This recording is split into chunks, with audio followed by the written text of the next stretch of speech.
सेवानिवृत्तीच्या या छोटेखानी कार्यक्रमासाठी जमलेलो आहोत। वडजे काकांचा आमचा परिचय गेल्या 4-5 वर्षांचा आहे।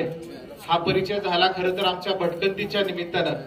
काकांसोबत आम्ही वेगवेगळ्या गडकोटांवर भटकत असतो। खास करून आम्ही कळसुबाई शिखर असेल किंवा इकडे राजगड, पुरंदर, शिवनेरी यासह वेगवेगळ्या गडकिल्ल्यांवर जिथं जिथं छत्रपती शिवाजी महाराजांचे पदस्पर्श झालेले आहेत अशा ऐतिहासिक ठिकाणी वडजे काकांसोबत आमची भटकंती झालेली आहे। ते शासकीय सेवेत असताना सुद्धा त्यांनी आपला भटकंतीचा छंद जोपासला आणि आमच्यासारख्या तरुणांना त्यांनी कायम प्रेरणा दिलेली आहे। यापुढे सुद्धा काकांसोबत आमची मोठी भटकंती कायम होत राहणार आहे। त्यांनी सांगितलेलं आहे आम्हाला की सेवानिवृत्तीनंतर आपल्याला अजून बऱ्याच ठिकाणी फिरता येईल आणि काकांनी सुद्धा आम्हाला बऱ्याच ठिकाणी घेऊन जाण्याचा शब्द दिलेला आहे। त्यामुळे सेवानिवृत्त जरी झालेले असले तरी आता त्यांना आपला छंद जोपासण्यासाठी भरपूर वेळ मिळणार आहे। काकांकडनं बरेच काही शिकण्यासारखं आहे।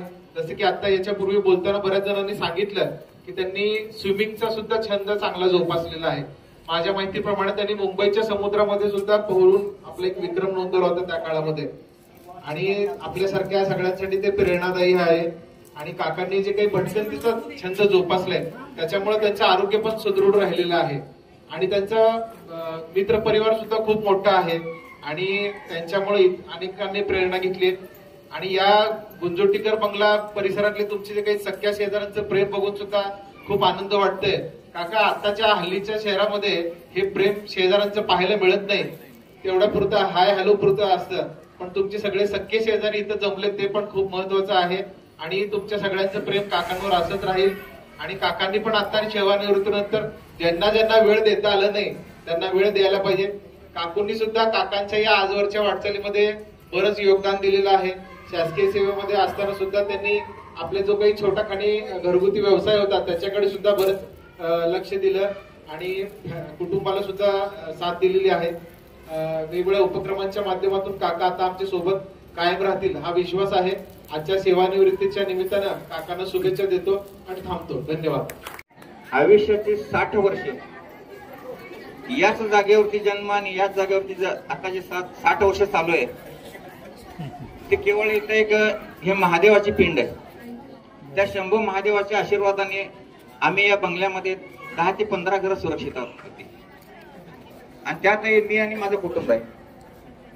आजच्या कार्यक्रमाचे अध्यक्ष गुत्तेदार मामा आणि ज्यांचे आम्ही छायाछत्राखाली लहानाचे मोठे झालो होते नितीन शाह मालक आणि इतर मान्यवर आयुष्याचे 60 वर्ष जीवन जगत असताना त्यातला निम्मस म्हणजे 36 वर्षापर्यंत म्हणजे जवळजवळ 12 वर्ष 13व्या वर्षापासून संघर्ष सुरू केला होता आणि हा संघर्ष सुरू करत असताना जवळजवळ या चाळीमध्ये 20 ते 25 घरं होती की असं नाही की मी कोणत्या घरातलं मीठ खाल्लं नाही म्हणून त्या प्रत्येक घराचं मीठ खाऊन मी मोठा झालोय। आणि त्यातले त्यात माझे वडील म्हणजे दुधनीहून इथं गुंजोटीकर बंगल्यामध्ये आले त्यावेळेस आमचे नितीन शहाचे वडील चंदूलाल शाह होते। तर वडिलांना 2 रुपये भाडं देणं सुद्धा शक्य नव्हतं, परंतु त्याच मालकांनी कधीही घराच्या बाहेर जाण्याची आम्हाला सूचना केलेली नव्हती। त्याच 10 बाय 10च्या छताखाली आज मी आयुष्याची 60 वर्ष काढलीत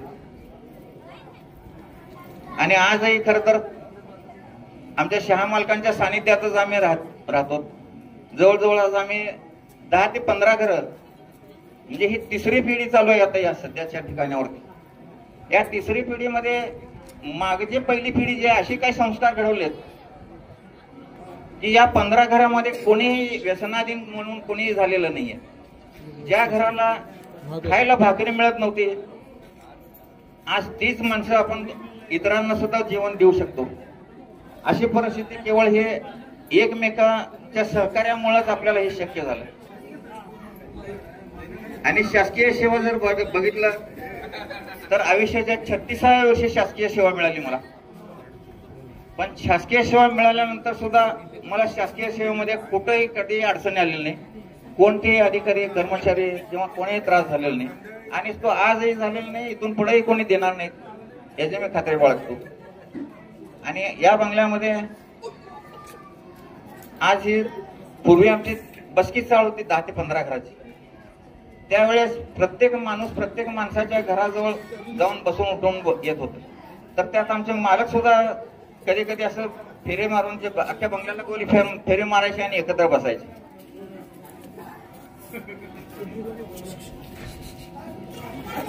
तसं जर बघितलं तर आज हे 4 मजली जरी इमारत उभारलेली असली तरी वरच्या मजल्यावरती खालच्या माणसाला जर कळलं की वरती कोणाला जरी काटा टोचलाय तरी खालचा माणूस वरपर्यंत पळत जातो आणि वरचा माणूस खाली पळत येतो. अशी ही आमची चाळ. जगात जर मला कोणी विचारलं की काय सुंदर असेल तर आमची गुंजोटीकर चाळ सुंदर आहे, याच्यापेक्षा दुसरा काय पण नाही म्हणणार मी. तर या पुढचं सुद्धा आयुष्य जगत असताना या गुंजोटीकर बंगल्यातल्या सर्वांनी असंच सहकार्य करावं ही मी ईश्वर चरणी प्रार्थना करतो आणि माझे 2 शब्द संपवतो.